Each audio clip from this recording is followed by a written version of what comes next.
तो गणतंत्र दिवस यानी कल के दिन किसानों की हुई ट्रैक्टर परेड के बाद हुई हिंसा के बाद राजधानी दिल्ली सावधानी में एक तब्दील हो गई। दिल्ली में पुलिस बल के साथ सीआरपीएफ की 15 कंपनियां तैनात की गई है। किसान परेड के दौरान हुई हिंसा में करीब 300 पुलिसकर्मी घायल हुए, तो वहीं एक प्रदर्शनकारी किसान की मौत भी हो गई। दिल्ली पुलिस ने इस दौरान करीब 200 प्रदर्शनकारियों को हिरासत में लिया है, जिन पर हिंसा करने, सार्वजनिक संपत्ति को नुकसान पहुंचाने और पुलिसकर्मियों पर हमला करने का आरोप लगाया गया है। आपको बता दें कि अब तक कुल 22 एफआईआर दर्ज की गई है। उपद्रवियों की पहचान अभी की जा रही है, जिसके बाद बड़े एक्शन लिए जा रहे हैं। आपको बता दें कि ट्रैक्टर परेड में हिंसा के बाद संयुक्त किसान मोर्चा ने माफी मांगी है। इधर हिंसा को लेकर गृह मंत्रालय में बैठक हुई। गृह मंत्री अमित शाह की ओर से बुलाई गई इस बैठक में आईबी चीफ, गृह मंत्रालय के आला अधिकारी और दिल्ली पुलिस कमिश्नर उपस्थित रहे। तो दिल्ली हिंसा में अब तक 22 एफआईआर दर्ज कर ली गई है। आपको बता दें कि कल ट्रैक्टर परेड के दौरान जो हिंसा हुई है उसको लेकर के गृह मंत्रालय ने सख्ती बरतना शुरू कर दिया है। एक हाई लेवल मीटिंग हुई। 300 से अधिक पुलिसकर्मी कल जो हिंसा हुई है उसमें घायल हुए हैं। एक प्रदर्शनकारी जो किसान था उसकी मौत हुई है। इंटरनेट सेवाएं फिलहाल बंद है और एक्शन अभी जारी है। संयुक्त किसान मोर्चा ने माफी मांगी है। 200 उपद्रवियों को हिरासत में फिलहाल लिया गया है और जो मुद्दा है कल बेहद एक एक्सटेंट तक जो गरमाया है।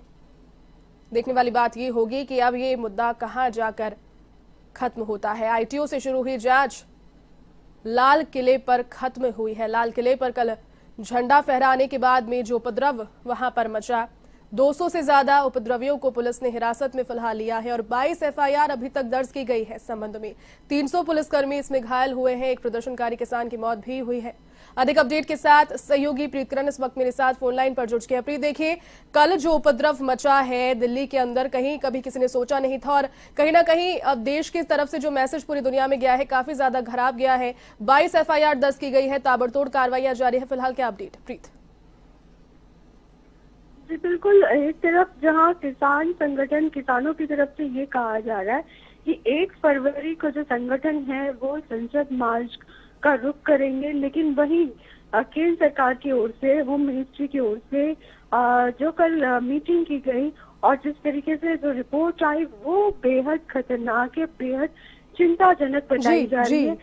ये कहा जा रहा है कि किसानों ने कहीं ना कहीं दिल्ली के अंदर, देश की राजधानी के अंदर जिस तरीके से व्यवहार किया वो बेहद चिंताजनक है। लगातार बैरिकेडिंग तोड़ी गई, काफी जो लोग हैं वो घायल हुए हैं, दिल्ली पुलिस के जवान, और वही ये भी कहा जा रहा है कि जिस तरीके से उनकी मंशा थी ये कहीं ना कहीं आतंकी जो है कोई भी बड़ी घटना को अंजाम दिया जा सकता था। करीबन 8 बसों को उन्होंने नुकसान पहुंचाया प्रदर्शनकारियों ने। 17 प्राइवेट गाड़ियां जो है वो नुकसान की गई। साथ में इस पूरी घटना में कई इलाकों में, पांडव नगर, गाजीपुर, सीमापुरी, अलग अलग थानों में लगभग 1 दर्जन केस दर्ज किए गए हैं।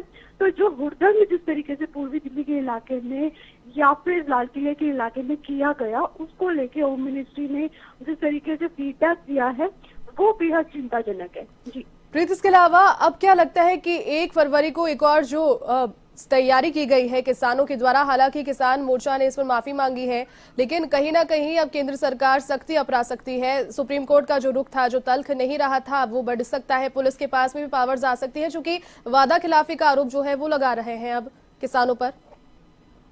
जी बिल्कुल, केंद्र सरकार की तरफ से ये कहा जा रहा है, दिल्ली पुलिस की तरफ से ये कहा जा रहा है कि जिस तरीके से तयशुदा तरीके से आंदोलन करने की बात की जा रही थी, जिस रूट पे जो आंदोलन ले जाने की बात की जा रही थी, ट्रैक्टर रैली की बात की जा रही थी, वो किसानों ने वादा खिलाफी की है। जो किसान संयुक्त मोर्चा है उनकी तरफ से हालांकि ये जरूर कह दिया गया कि जिन्होंने भी जो भी प्रोटेस्ट किया वो कहीं ना कहीं किसान संगठन जो संयुक्त मोर्चा था उनकी तरफ से नहीं था, जो लाल किले पे झंडा फहराया और जिस तरीके से उद्यम किया गया अलग अलग इलाकों में जाके तय रूट से बाहर निकल करके।